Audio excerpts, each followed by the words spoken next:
Hello everyone, I am Yogesh, and today in this episode we shall be continuing our discussion from the various properties that we encounter whenever a body is in motion.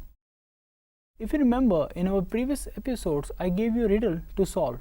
That is, suppose if an athlete is running really very hard on a straight track, and then with the same speed and with the same stamina, if he is given to run on a circular track, he will feel really more tired than the previous one. So today in this episode we shall be solving this riddle, and also we shall be coming to know about what are the various forces that comes into existence whenever we want to study the mechanics of particles. Well, let us put some more emphasis over the riddle that I gave to you. We have got two tracks, right? One is a straight track and one is the circular one. Now if you are required to run over a straight track, what will you be doing? You will be simply going for running, and after some time, if you want, you can stop. And if you go for the circular one, you have to follow a circular track. Well, that sounds to be really very easy, but just ask an athlete who is running in some 100-meter race or who is running in a circular track. Actually what happens is that from our previous discussions, we all know that a body is in motion only because the force that we are applying over that body is just cancelling the friction there. So even if I am running, then that simply means that I am applying some force. You're pushing the earth and I am moving forward, cancelling the force of friction. But that force of friction behaves in different ways whenever I am going for a circular track or when I am going for a straight track. For example, if I start running on a straight track, what will happen is that I will have to cancel the force of friction at every point of time. But when I am about to take a turn in a circular track, I have to encounter two things. Well, the first thing is I have to encounter the frictional force. That is quite obvious. But there is second important thing there. Suppose if I am following the circular track, then my body will have a tendency to go out of the circular track. And so in order to be in the circular track, I have to apply some more force so that I could turn my body in accordance with the circular track that I have got. Actually, this riddle will give us the introduction of the two very important forces that we have in our day-to-day life. The first one is the force of friction. What happens in the force of friction is that whenever a body is there as a static body, or whenever a body is not in motion, we all say that there is a friction acting over that body, and that's why the body is not moving. Well, I'm really very sorry to tell you that this is a very famous misconception among a lot of people. As you know, that what we studied in the Galileo's interpretation was that the state of rest and the state of uniform motion is one and the same. So following that, the state of rest of a body, say suppose a book is lying on a table, is same as the book moving with uniform motion, because either the acceleration is zero or the force of friction is negligible there or is not in action. So in order to understand what is really a friction, we must go by the following example. Well, suppose I have got a box, and if I put that box over, say, a table, so at that point of time the box is not moving at all. Now if I start applying some force, that is very feeble force, so what I will see is that the box is not coming into motion. Well, that may be because the frictional force that is between the box, that is the bottom of the box, and the ground or the table of the surface, the friction between them is really much larger than the force that I am imparting over it.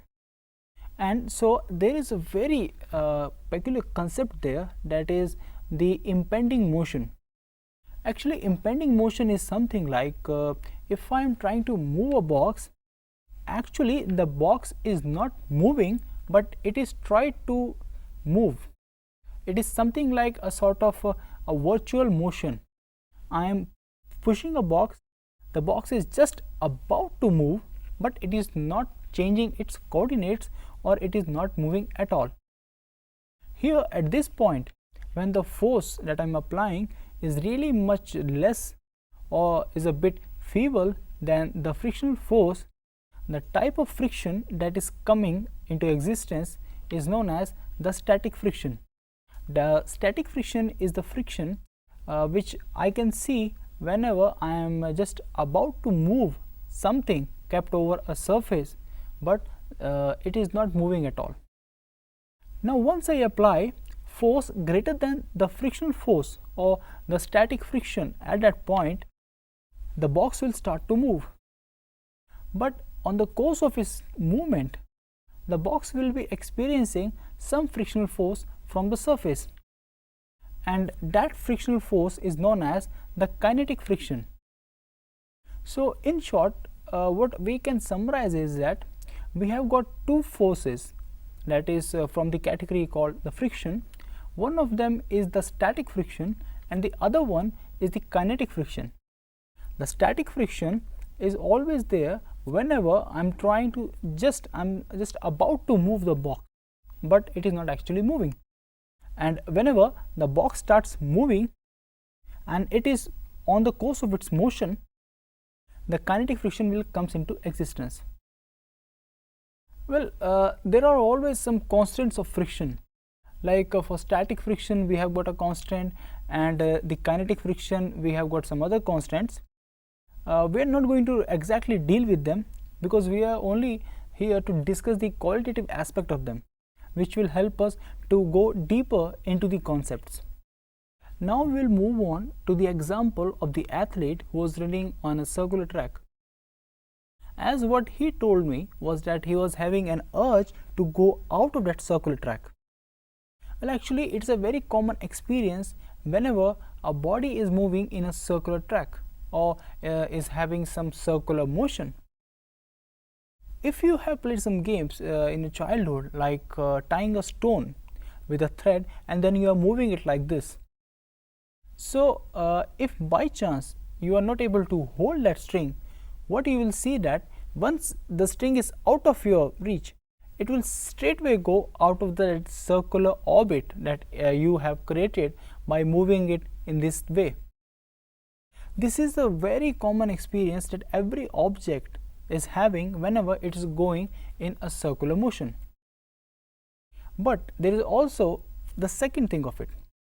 When the athlete is going in a circular track, he will be going outside the track, because it is the normal momentum of a body to go out of the track.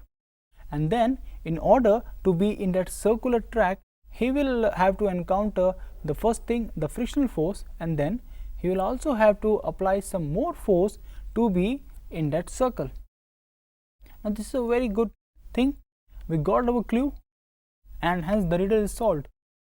But here is a catch. What if I do some deviation of the track, or if I bang the track, that is if I have got a track and I just make the turns a bit up than the original track. So what will happen is that whenever the athlete is moving or whenever he is running, he will now experience a force going towards the center of the track. Why is it happening and what is it? This we will discuss now. Actually, whenever a body is moving in a circular orbit or is having a circular motion, it will also have a tendency to go through the radial way, that is that thread that was attaching the stone. So whenever you are wheeling out the stone, what will happen is that the stone will also have a tendency to follow the thread and go towards the center of the orbit. So the athlete will be quite comfortably taking a turn there.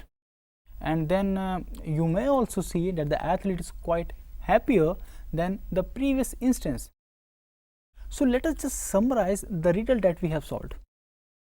First, the athlete was having a motion on the circular track which was quite horizontal. He was running really very hard, and he was trying it really very hard to go over and over and over on that circular track. Now, to help him out, I simply banked up that circular track. Now, since it is leviated a bit, the athlete will have a tendency to go towards the center. This tendency in the formulation of mechanics, or in the definition that is given by the mechanics, is known as the centripetal force. Well, now you must be asking, what is centripetal force? Actually, centripetal force is not exactly a force, but in order to have it for all of them to understand, we just gave it a name, centripetal force, going towards the center. Actually, it is some imaginary force that comes into existence. So, if an athlete wants to have a good turn on a circular track without wasting much energy, he must have a circular track that is a bit leviated. And this will be the topic of discussion of our next example. Now, as simple as it, if I replace the athlete by a car or by a motorcycle which is moving too fast, if I have got a circular track or a turn on a road which is quite horizontal, then you will see that more force is required to go for the turn, because whenever you are turning on a horizontal road, then the friction is coming into existence. So your tendency to go out of the turn or to go out of the circular track is controlled by the force of friction. But what happens when a car or any vehicle is moving with very fast speed? Then at that time the momentum is really very large, or in some other terms the force is really very large.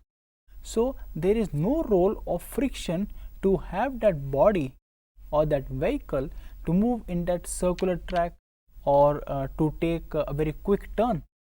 In those cases, accidents usually happen. So what we do is that we simply leviate the turns, or we simply leviate the circular tracks. In that way, the car can move quite easily without having the fear to go out of the track, and could possibly there would be no accidents. Well, in this way we have solved so many problems. Okay, so you must be amazed, how can we solve so many problems with a simple example?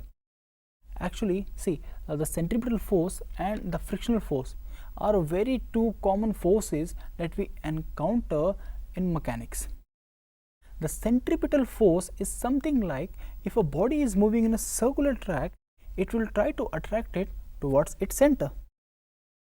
But we also know that whenever a body is moving in a circular track, it will have the tendency to go out of the track. And to resist it, if the track is horizontal and the speed is quite less, then our body or our vehicle can take an easily turn. But what about when the speed of the vehicle or the body is quite high? Then there is a fear that since the force of friction is quite small, the body may go out of control and accidents may happen. That is, if you are running very hard and you take a sharp turn, you will fall down. For that, we simply go for the banking of roads, in which the force required is really very less, because the centripetal force is in the same direction in which we want to go. So we can take very good turns at a very minimum, what you call the side effects, or at very minimum risk. So in this way we have solved all the common forces that comes into existence whenever we go for the mechanics of the systems. So today, after discussing that problem, we got to know about two common forces in mechanics, that is the friction and also the centripetal force. And by taking the example of the athlete and the car taking a turn, we have also known that to which extent both the forces are helpful to us. If the track is horizontal, the frictional force is quite helpful to us, but at low velocities. And if the velocity is much higher, then we have to bank the roads so that lesser force is required to take a sharp turn, and hence it improves the safety regards. Hoping to having used lot of dreams of mechanics with very cuddling and cute puzzles coming into your mind. Thank you.